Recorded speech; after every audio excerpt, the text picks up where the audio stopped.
बारिश में सांप ज़्यादा निकलते हैं, सावधान रहिए। देखिए कैसे निकल के सीधे स्वागत में आ गया है। बिल्कुल सावधान हो जाइए क्योंकि आपके आसपास एक साइलेंट किलर घूम रहा है, सांप घूम रहा है। मानसून की फुहारें जहां एक तरफ गर्मी से राहत लेकर आई हैं तो दूसरी तरफ रेंगती हुई एक आफत भी लेकर आई है जिसने गांवों के अंदर हड़कंप मचा दिया है। बारिश के साथ ही सांप और बिच्छू जैसे जहरीले जानवरों का खतरा बढ़ गया है। बारिश का पानी भरने से सांप अपने बिलों से बाहर निकल रहे हैं और सूखे जगहों की तरफ जा रहे हैं। मानसून के दौरान आपको भी अक्सर अपने घर के आसपास या रास्ते में सांप नजर आते होंगे और बड़े लोग तो सावधानी के साथ बच जाते हैं, लेकिन छोटे बच्चों को सांप का खतरा सबसे ज्यादा रहता है। और छत्तीसगढ़ में तो मानसून शुरू होते ही सांप काटने की डरावनी घटनाएं भी होने लगी और एक दिन के अंदर ही 5 मासूम सर्पदंश का शिकार बन गए हैं। और सबसे परेशान करने वाली बात क्या है जानते हैं? इन बच्चों को काटने वाले सांप भारत के सबसे जहरीले सांपों की प्रजाति में आते हैं। ऐसा इसलिए कह रहा हूं क्योंकि इनमें से 3 को करैत ने, 1 को खतरनाक कोबरा ने और 1 बच्चे को रसेल वाइपर ने काट लिया है। अब ये घटनाएं कहां हुई है, सबसे पहले आपको ये बता देता हूं। पहला मामला धर्मजयगढ़ का है जहां रात में सोते वक्त 2 सगे भाइयों को करैत ने काट लिया और सुबह तक जहर फैलने से दोनों की हालत गंभीर हो गई। दूसरा मामला शक्ति जिले का है जहां 7 साल के बच्चों को सांप ने पैर में काट लिया। इसके अलावा रायगढ़ में 5 साल के बच्चे को रसेल वाइपर और 7 साल के बच्चे को करैत ने काट लिया। घटना के बाद सभी बच्चों को बेहोशी की हालत में रायगढ़ मेडिकल कॉलेज अस्पताल में भर्ती कराया गया जहां सभी बच्चों की हालत बहुत नाजुक थी क्योंकि इन सांपों का जहर इतना खतरनाक होता है कि मासूम बच्चे तो क्या किसी हट्टे कट्टे पहलवान की जान भी जा सकती है।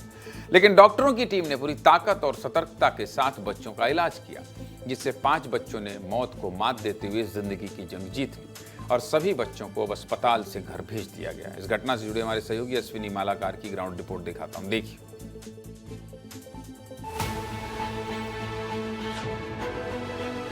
सर्पदंश से ग्रसित जो 5 बच्चे यहाँ पहुंचे थे वो अब स्वस्थ हो गए, उन्हीं की तस्वीर दिखाने आया हूँ। ये रायगढ़ का PICU वार्ड है, देख लीजिए। ये वो बच्चे हैं और उनके परिजन हैं जिन बच्चों को सांप ने डसा था। जानकारी नहीं था सर, पहले जानकारी मेरे को था। इसके बाद में जब इसके मुंह से गजरा निकलने लगा तब मेरे को जानकारी हुआ कि इसको सांप ने डसा है। कहाँ काटा था सांप आपको? मुझको नहीं पता चल रहा है अभी। नहीं पता चल रहा है? नहीं। करंट सांप डसा, उसके नीचे ताकिया के नीचे सांप उतर के घुस गया। उसको बच्चे लोग देख लिया, दानी लगाए थे लेकिन वो थोड़ा सरक गया था, ऊपर नीचे हो गया था इसलिए घुस गया। इनमें से एक को 4 दिन तक अपने को कृत्रिम श्वास की मशीन में रखना पड़ा और एक को 2 दिन तक। दोनों सीरियस थे और फिर दोनों ठीक है, डिस्चार्ज कर रहे हैं। सभी बच्चे ठीक हैं, जिसमें से हमको टोटल 5 में से 3 को वेंटिलेटर में रखना पड़ा था। वैसे तो सांपों की समस्या ज़्यादातर प्रदेशों में है, लेकिन छत्तीसगढ़ के कुछ इलाकों में ये बहुत बड़ी चुनौती बन चुका है और इसमें सबसे ज़्यादा प्रभावित सरगुजा संभाग है। और इसी संभाग के जशपुर जिले को तो नागों का लोक भी कहा जाता है, जहां सबसे ज़्यादा सांप पाए जाते हैं। अगर आंकड़ों की बात करें तो इसी साल 15 जून से लेकर अब तक सरगुजा में 10 से ज़्यादा लोगों की मौत हुई है, यानी कि सिर्फ 25 दिन में सांप के डसने से 10 से ज़्यादा लोगों ने जान गंवाई है। वहीं रायगढ़ में इस साल 20 से ज़्यादा लोगों को सांप ने काटा है।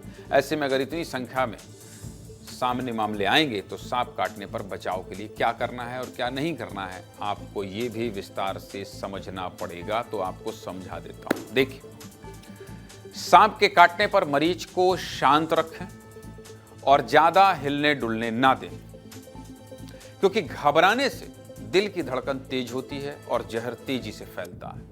इसके अलावा जिस अंग पर सांप ने काटा है उसे बिल्कुल सीधा और स्थिर रखें और शरीर से अंगूठी, घड़ी या कपड़े तुरंत हटा दें क्योंकि बाद में सूजन आ सकती है। इसके अलावा जहां सांप ने काटा है उस जगह को तुरंत साफ करें और घाव को सूखे कपड़े से पोंछ लें और तुरंत नजदीकी अस्पताल में ले जाकर इलाज कराएं।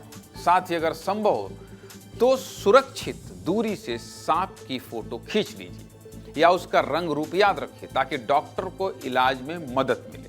अब क्या नहीं करना है आपको ये भी बता देता हूं। जहां सांप ने काटा है उस जगह पर ना तो पट्टी बांधिए, ना ही ब्लेड से काटिए और ना ही जहर को चूसने की कोशिश करिए क्योंकि इससे इन्फेक्शन का खतरा ज्यादा बढ़ सकता है। और सबसे जरूरी बात, सांप के काटने पर किसी ओझा या तांत्रिक के चक्कर में समय बर्बाद नहीं करना है। बल्कि सीधा कहां जाना है? अस्पताल जाना है।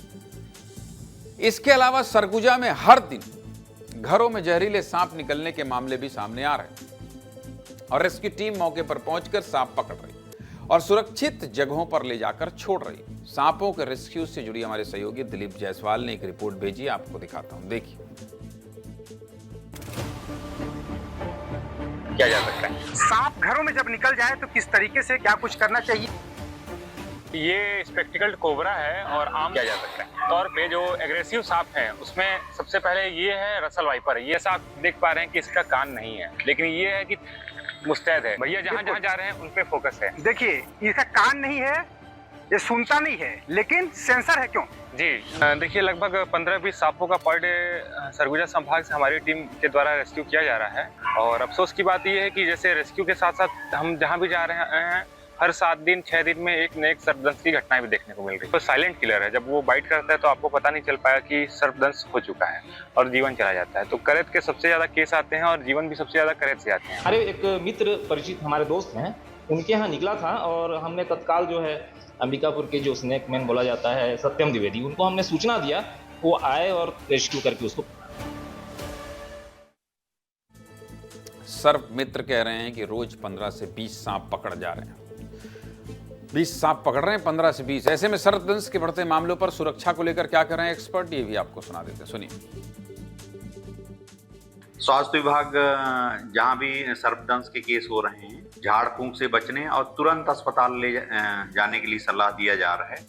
और अस्पताल में जो इंजेक्शन है एंटी स्नेक वेनम, वो पर्याप्त मात्रा में उपलब्ध है। इसमें ज़्यादातर ये लापरवाही देखने में आता है कि वो झाड़ फूंक के चक्कर में काफ़ी लेट कर देते हैं, मरीज बेहोश होने लगता है, तब लेके आते हैं। उसमें क्या है, जो स्नेक बाइट का केस है वो मरने की संख्या बढ़ जाती है। खाट में सोइए, घर के आजू बाजू साफ सफाई रखिए और उसके बाद भी अगर ऐसा कुछ हो जाता है तो तुरंत अस्पताल में पहुंचिए।